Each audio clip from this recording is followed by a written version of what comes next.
आकाशवाणी गोरखपुर से प्रादेशिक समाचार।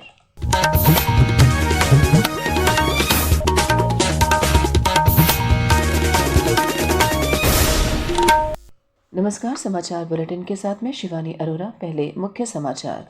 महाकुंभ से पहले प्रधानमंत्री नरेंद्र मोदी ने प्रयागराज को दी 5,500 करोड़ रुपए के विकास परियोजनाओं की सौगात। कहा, समानता का महायज्ञ होगा महाकुंभ 2025। मुख्यमंत्री योगी आदित्यनाथ ने सुव्यवस्थित और सुरक्षित महाकुंभ के प्रति जताई प्रतिबद्धता। कहा, प्रधानमंत्री द्वारा शुरू की गई विकास परियोजनाओं से बदलेगी प्रयागराज की तस्वीर। रायबरेली में रेल कर्मियों की भर्ती के कथित अनियमितता के मामले में रेलवे भर्ती बोर्ड गोरखपुर के चेयरमैन को रेलवे बोर्ड ने किया निलंबित। और प्रदेश के कई हिस्सों में 3 दिनों तक शीतलहर की चेतावनी, बढ़ेगी ठंड। अब समाचार विस्तार से। प्रधानमंत्री नरेंद्र मोदी ने कहा है कि महाकुंभ 2025 एकता और समानता का ऐसा महायज्ञ होगा जो राष्ट्र का मार्गदर्शन करेगा और इसकी चर्चा पूरे विश्व में होगी। श्री मोदी कल प्रयागराज के संगम क्षेत्र में महाकुंभ 2025 का औपचारिक उद्घाटन करने के बाद जनसभा को संबोधित कर रहे थे। इस अवसर पर प्रधानमंत्री ने लगभग 5,500 करोड़ रुपए की विकास परियोजनाओं का शुभारंभ किया। इनमें प्रयागराज में बुनियादी ढांचे को बढ़ावा देने और निर्बाध संपर्क प्रदान करने की विभिन्न रेल और सड़क परियोजनाएं शामिल हैं। इस मौके पर प्रधानमंत्री ने कहा कि महाकुंभ भारत की प्राचीन सांस्कृतिक और आध्यात्मिक यात्रा का जीवंत प्रतीक है। महाकुंभ हजारों वर्ष पहले से चली आ रही हमारे देश की सांस्कृतिक आध्यात्मिक यात्रा का पुण्य और जीवंत प्रतीक है। एक ऐसा आयोजन जहां हर बार धर्म, ज्ञान, भक्ति और कला का दिव्य समागम होता है। प्रधानमंत्री ने इस अवसर पर प्रमुख मंदिरों के गलियारों और गंगा नदी में जाने वाले छोटे नालों को रोकने और उनकी दिशा बदलने एवं उनके पानी को उपचारित करने की परियोजनाओं का भी उद्घाटन किया। महाकुंभ की तैयारियों के लिए नमामि गंगे कार्यक्रम को तेजी से आगे बढ़ाया गया है। प्रयागराज शहर के सैनिटेशन और वेस्ट मैनेजमेंट पर फोकस किया गया है। लोगों को जागरूक करने के लिए गंगा दूत, गंगा प्रहरी और गंगा मित्रों की नियुक्ति की गई है। इस बार 15,000 से ज्यादा मेरे सफाई कर्मी कुंभ की स्वच्छता को संभालने वाले। प्रधानमंत्री ने कुंभ सहायक चैटबॉट का भी शुभारंभ किया। इसके जरिए महाकुंभ की गतिविधियों के बारे में श्रद्धालुओं को मार्गदर्शन मिलेगा और विस्तृत जानकारी प्रदान की जाएगी। उन्होंने कहा कि इस कुंभ को प्रौद्योगिकी और आर्टिफिशियल इंटेलिजेंस के संगम के लिए याद किया जाएगा। अभी मैंने कुंभ सहायक चैटबॉट को लॉन्च किया है। पहली बार कुंभ आयोजन में एआई, आर्टिफिशियल इंटेलिजेंस और चैटबॉट का प्रयोग होगा। एआई चैटबॉट 11 भारतीय भाषाओं में संवाद करने में सक्षम है। मेरा ये भी सुझाव है कि डेटा और टेक्नोलॉजी के इस संगम से ज्यादा लोगों को जोड़ा जाए। इस मौके पर प्रदेश के मुख्यमंत्री योगी आदित्यनाथ ने कहा कि महाकुंभ को सुव्यवस्थित और सुरक्षित वातावरण में संपन्न कराने के लिए सभी प्रयास किए जा रहे हैं। श्री योगी ने कहा कि प्रधानमंत्री द्वारा शुरू की गई विकास परियोजनाओं से प्रयागराज की तस्वीर बदलेगी।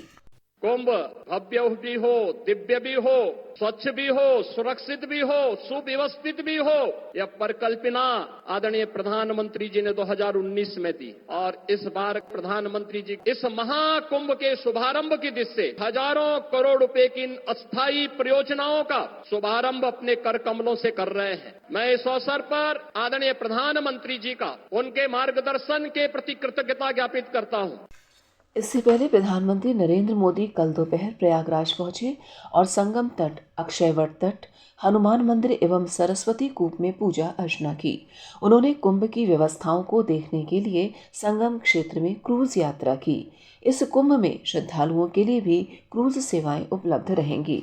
इस अवसर पर राज्यपाल आनंदीबेन पटेल, उप मुख्यमंत्री केशव प्रसाद मौर्य और ब्रजेश पाठक सहित कई गणमान्य लोग मौजूद रहे। महाकुंभ आधिकारिक रूप से अगले वर्ष 13 जनवरी से 26 फरवरी तक होगा। महाकुंभ 2025 के लिए देश भर से प्रतिष्ठित लोगों को प्रदेश सरकार द्वारा आमंत्रित किया जा रहा है। प्रदेश के अल्पसंख्यक कल्याण राज्य मंत्री दानिश आजाद अंसारी और कैबिनेट मंत्री अनिल कुमार ने कल जम्मू कश्मीर के उपराज्यपाल मनोज सिन्हा से जम्मू में मुलाकात कर उन्हें महाकुंभ में आने का न्योता दिया। प्रदेश सरकार में राज्य मंत्री असीम अरुण और JPS राठौर ने भी कल तमिलनाडु के राज्यपाल RN रवि से चेन्नई में मुलाकात की और उन्हें महाकुंभ के लिए आमंत्रित किया। प्रादेशिक समाचार आप आकाशवाणी गोरखपुर से सुन रहे हैं। यह समाचार बुलेटिन हमारे YouTube channel AIR news Gorakhpur और एक्स हैंडल AIR न्यूज़_GKP पर भी उपलब्ध है। रेलवे बोर्ड ने रेलवे भर्ती बोर्ड गोरखपुर के चेयरमैन नरुद्दीन अंसारी को निलंबित कर दिया है। उनका कार्यभार अब पूर्वोत्तर रेलवे के मुख्य कार्मिक अधिकारी देखेंगे। मॉडर्न रेल कोच रायबरेली में रेल कर्मियों की भर्ती में कथित अनियमितता को लेकर यह कार्यवाही की गई है। स्मार्ट इंडिया हैकाथॉन 2024 के ग्रैंड फिनाले में लखनऊ के नोडल केंद्र इंटीग्रल यूनिवर्सिटी में 3 टीमों ने जीत दर्ज की, जबकि एक प्रॉब्लम कैटेगरी में कोई भी टीम विजेता नहीं बन सकी। प्रत्येक टीम को 1 लाख रुपए का चेक, ट्रॉफी और प्रमाण पत्र दिया गया। इंटीग्रल विश्वविद्यालय के कुल सचिव और हैकाथॉन के इंचार्ज मोहम्मद हारिस सिद्दीकी ने कहा कि इस तरह की प्रतियोगिताएं छात्रों को भविष्य की चुनौतियों के लिए तैयार करती हैं। हमारी विश्वविद्यालय में जो ग्रैंड फिनाले हुआ स्मार्ट इंडिया हैकाथॉन, उसके कॉन्सेप्ट के लिए, उसका कॉन्सेप्ट का ओरिजिन के लिए हम भारत के यशस्वी प्रधानमंत्री श्री नरेंद्र मोदी जी का तहे दिल से धन्यवाद करते हैं कि उन्होंने इस इनिशिएटिव को लिया और भारत में जो काम कर रही सारी मिनिस्ट्रीज के जो प्रॉब्लम स्टेटमेंट्स को लिया गया और उन प्रॉब्लम स्टेटमेंट्स को इन यूथ के जरिए जो सॉल्व कराने का जो लिंकेज कायम किया है। मेरठ के शोभित विश्वविद्यालय में भी हैकाथॉन के तहत कल 5 विजेता टीमों को 1 लाख का नगद पुरस्कार दिया गया। उधर ग्रेटर नोएडा के NIET कॉलेज में चल रहे हैकाथॉन के सॉफ्टवेयर संरक्षण का कल ही समापन हो गया। वहां 5 टीमों को सम्मानित किया गया। स्मार्ट इंडिया हैकाथॉन पिछले बुधवार को शुरू हुआ था। शिक्षा मंत्रालय के इनोवेशन सेल और AICTE के सहयोग से आयोजित इस कार्यक्रम का उद्देश्य युवाओं में उद्यमशीलता की सोच विकसित करना और नवाचार को बढ़ावा देना है। श्री काशी विश्वनाथ धाम कॉरिडोर के लोकार्पण के 3 वर्ष पूरा होने पर कल वाराणसी में विविध आयोजन किए गए। इस मौके पर धाम को फूलों और रंग बिरंगी रोशनी के माध्यम से सजाया गया और भव्य शोभा यात्रा निकाली गई। मौसम विज्ञान विभाग ने अगले 3 दिनों में प्रदेश में कई स्थानों पर शीतलहर और कुछ स्थानों पर कोहरे को लेकर चेतावनी जारी की है। विभाग द्वारा कल जारी दैनिक मौसम पूर्वानुमान बुलेटिन के अनुसार आज पूर्वी और पश्चिमी उत्तर प्रदेश में कई स्थानों पर शीतलहर चलेगी। प्रदेश के कुछ स्थानों पर यह शीतलहर कल भी चलने की चेतावनी जारी की गई है। पूर्वानुमान के अनुसार 16 दिसंबर को पश्चिमी उत्तर प्रदेश में कई स्थानों पर शीतलहर चलेगी, जबकि पूर्वी उत्तर प्रदेश के तराई वाले इलाकों में देर रात और सुबह के समय घना कोहरा छाया रहेगा। इन क्षेत्रों में कोहरे का यह असर 17 दिसंबर को भी देखा जा सकेगा। इस बीच ठंड को देखते हुए प्रदेश के विभिन्न जिलों में जिला प्रशासन सतर्क हो गया है। उन्नाव के जिलाधिकारी ने कल सार्वजनिक स्थानों पर बने रैन बसेरों का निरीक्षण किया और निर्देश दिया कि ठंड में जरूरतमंद लोगों को इन रैन बसेरों तक अवश्य पहुंचाएं। प्रदेश के विभिन्न जिलों में आज राष्ट्रीय लोक अदालतों का आयोजन किया जाएगा। हमारे हापुड़ प्रतिनिधि ने बताया कि वहां के जिला और तहसील न्यायालयों में आज लगने वाली लोक अदालतों में सुलह योग, आपराधिक वादों, पारिवारिक मामले और मोटरयान दुर्घटना अधिनियम के मामलों समेत विभिन्न प्री लिटिगेशन के मामलों की सुनवाई होगी। और अंत में इस बुलेटिन के मुख्य समाचार एक बार फिर। महाकुंभ से पहले प्रधानमंत्री नरेंद्र मोदी ने प्रयागराज को दी 5,500 करोड़ रुपए के विकास परियोजनाओं की सौगात का। समानता का महायज्ञ होगा महाकुंभ 2025।